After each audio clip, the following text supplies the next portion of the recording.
Nous retrouvons nos invités, Kosigan Akoité, président de l'Alliance Jeunesse et Développement. Nous avons également Francisco Napokura, directeur de publication de Tampa Express, et Komi Mayaba, lui aussi est journaliste, il est le directeur de publication de Le Symposium. On va maintenant parler du Mali, interpellation du quatrième vice-président du Parlement de ce pays. Le quatrième vice-président donc, du Conseil national de transition, CNT, au Mali, Issa Kaou Ndim, a été interpellé mardi à Bamako, la capitale, par la gendarmerie sur ordre de la justice pour propos subversifs. Alors, Francisco Napokura, qu'est-ce qu'on reproche au quatrième vice-président du Parlement? On sait qu'il a déjà critiqué le Premier ministre Choguel Kokala Maïga quand les autorités maliennes avaient déclaré persona non grata le représentant de la CEDEAO dans ce pays. Ah, oui, ainsi va la République malienne. Sinon, le quatrième vice-président, il lui est reproché d'avoir, disons, fait des publications sur les réseaux sociaux. sur les réseaux sociaux. Bon, c'est juste pour ça. On n'a pas eu les contenus de ce dont on lui reproche.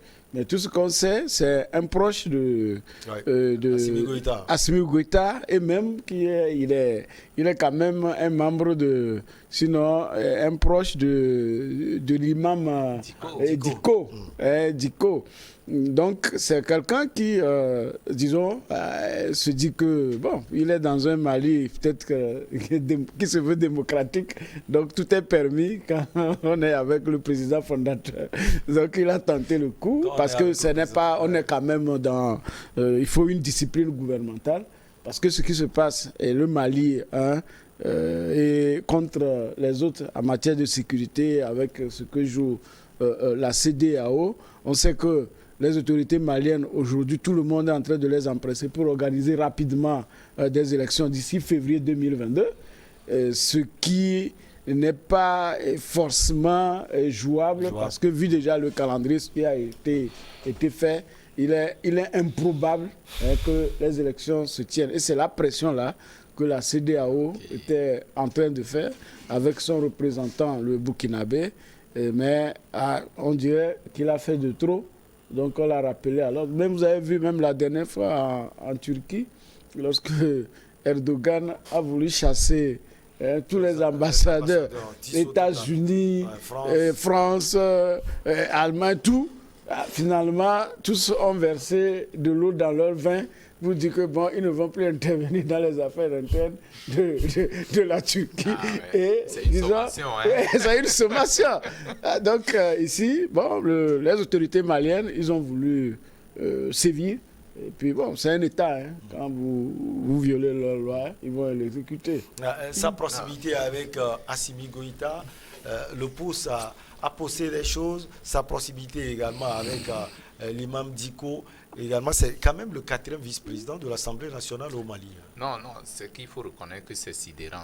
C'est l'Assemblée nationale. Oui, c'est l'Assemblée nationale. C'est l'Assemblée nationale. Voilà, ok.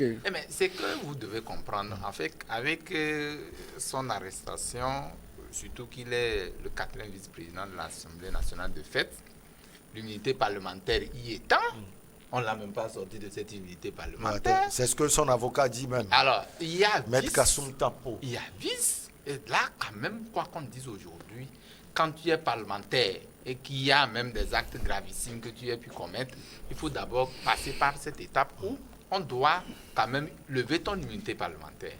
Cela n'a pas été fait. Ça veut dire que, dans un premier temps, il y a eu vice de procédure et ensuite, il ne fallait pas, c'est vrai, nous le disons, nous ne cessons jamais de le dire. Et un homme politique, surtout que quand dans un pays, comme l'a dit le confrère Napokura, qui est sensible, parce que c'est une période très sensible au Mali, au Mali actuellement c'est une période très sensible, où quand on va tenir certains propos qui vont à l'encontre de la tranquillité, de la paix, voilà, de tout ce qui peut concourir à la violence, je crois que les gens ne sauront pas vous tolérer ces actes-là. Mais ce que nous regrettons, que quelqu'un comme Catherine Président, qui est à l'Assemblée, qu'on ait pu lui lever son immunité parlementaire, qu'on puisse le prendre. Ça s'est passé ici au Togo, où des gens ont tenu des propos qui les ont conduits où vous savez. Donc ça veut dire que quand vous êtes dans une république, il y a certaines choses qu'on fait et d'autres on ne fait pas. C'est pas parce que il y a la liberté d'expression que cette liberté peut prendre le libertinage d'expression. Ça, c'est extrêmement grave. Parce que quand vous devez parler, vous devez savoir ce qu'il faut dire pour que ça ne compromet pas à la tranquillité ou à la paix sociale. Donc, c'est ce qu'on est en train de reprocher à ce monsieur et qui, malheureusement, est rentré dans des travers parce qu'il ne fallait pas aller vers des méthodes beaucoup plus corsées. Il fallait peut-être l'amener à l'écouter, pas même à l'écouter. Il fallait partir par des méthodes beaucoup plus flexibles en, justement, comme je l'évoquais tantôt, en lui enlevant son immunité parlementaire avant de passer à tout autre acte. Maintenant, en le faisant, ça veut dire qu'il n'est pas un homme incommun, c'est-à-dire un homme ordinaire. Dans tous les cas, il n'est pas un homme ordinaire. Donc, il fallait aussi penser à cet aspect de la chose avant de pouvoir passer à toute autre sanction. Comme il a dit, nous ne savons pas qu'est-ce qu'il a publié qui puisse quand même déranger. Voilà. Donc, quels sont ces propos qui n'ont jamais, enfin, sur la toile, qui n'ont jamais été sur la toile? Personne ne saurait le dire. Mais quoi qu'on dise, il faut savoir tenir des propos à un moment très crucial de la vie d'une nation. Sans doute parce qu'il a critiqué le gouvernement et le chef, surtout Choguel Maïga, après la décision donc, du Mali de déclarer persona non grata le représentant spécial de la CEDEAO au Mali. Ça veut dire que c'est quelqu'un qui ne mâche pas ses mots. On l'a dit tout à l'heure, il est proche, Kosiga à côté, il est proche du chef de la junte, mais il n'hésite pas à critiquer les gens. C'est vrai, vous savez, c'est cette reproche que j'ai l'habitude de faire aux opposants africains. C'est vrai, la liberté d'expression, la justice, la légalité sont les concepts de la démocratie. Mais comme il est proche d'Assimi Goïta, pourquoi ne pas le rencontrer ou lui envoyer un texto pour lui dire non, vous fautez ici, ou tout en faisant d'abord, il peut condamner et faire des propositions et que ça soit entre lui et Assimi Goïta. Vous savez, quand on parle de démocratie, est-ce que c'est forcé de prendre langue personnelle avec la personne? Le Mali traverse des moments difficiles.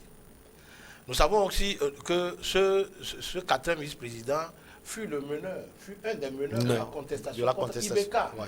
Alors, avoir tous ces jeunes derrière lui, il a écouté. Ouais. Et puis, je me dis, est-ce que ce n'est pas une place qu'il veut se faire sous le soleil, c'est-à-dire à l'orée des élections présidentielles, il veut se faire sa place. Or, on dirait que Assimi Goïta a aussi un plan B concernant cette élection-là. Peut-être que lui-même ou un proche de lui, il va aussi le positionner. Donc, je vois que les pontes de la politique malienne sont un à un d'être mis dans les pétrins de la justice. Le temps que viennent les élections et que le boulevard soit tracé pour le chouchou d'Assimi Goïta, où lui-même deviendra un civil comme Jerry Rollis pour demander à prendre les rênes du Mali. Mais là où l'autre a fauté, les institutions de la République, il fait partie d'une institution de la République.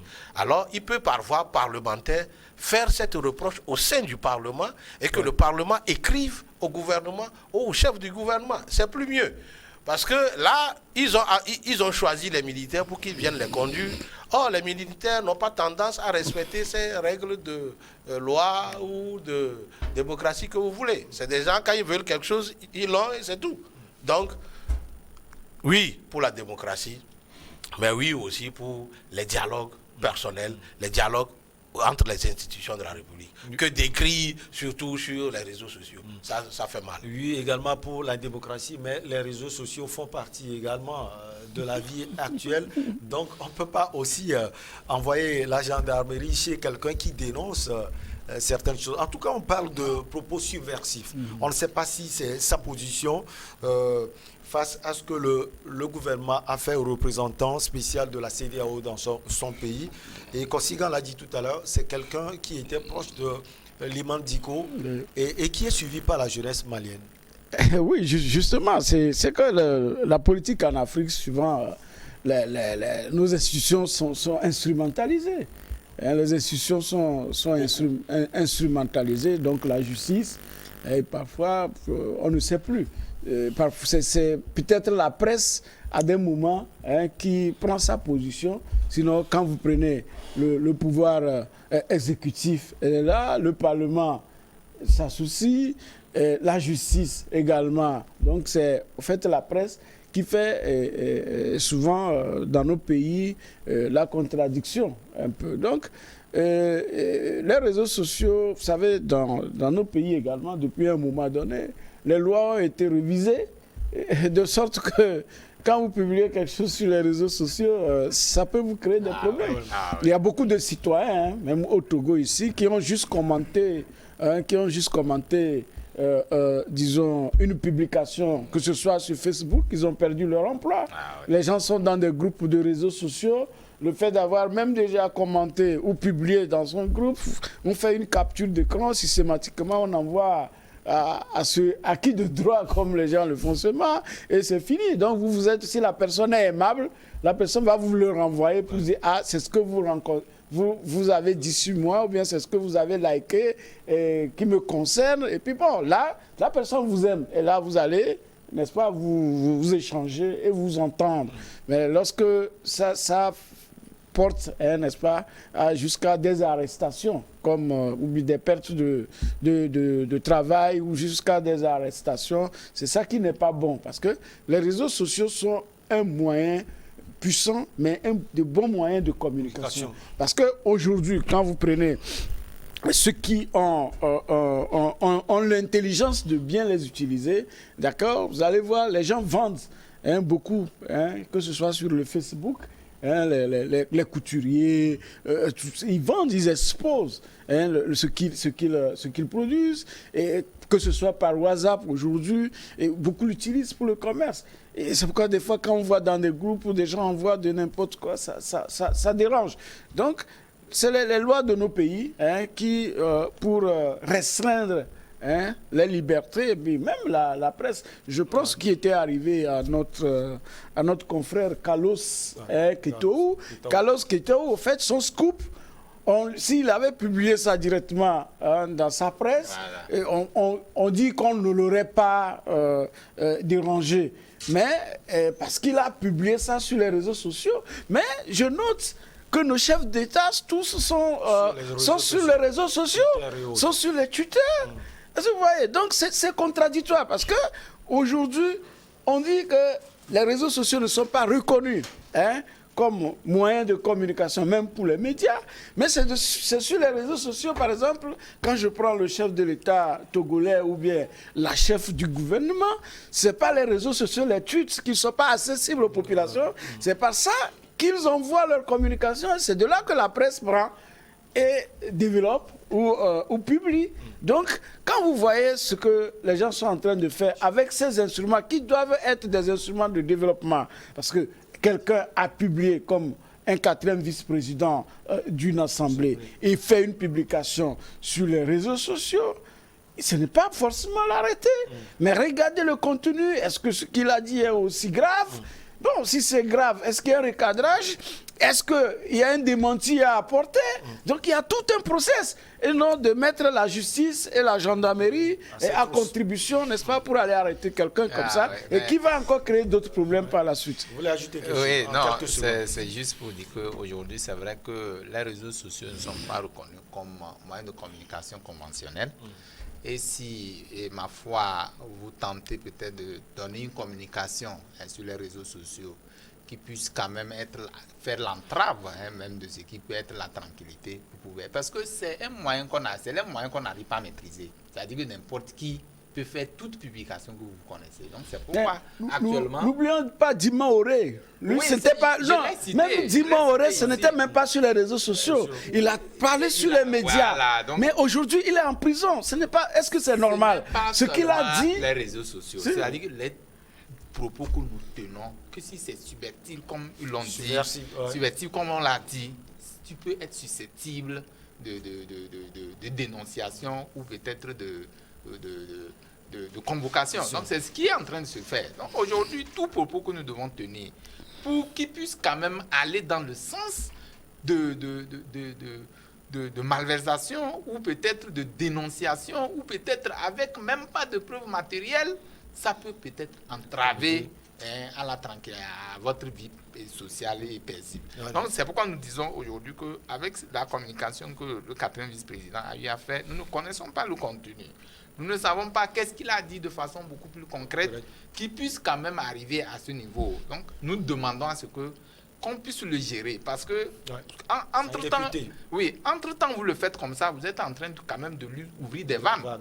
Parce que derrière, on l'a dit, il a une pas possible, voilà, pas possible de personnes de jeunesse on va marquer la pause. On revient l'amener à accéder à ce pouvoir. La petite pause, on va marquer donc la petite pause et on revient après pour la suite.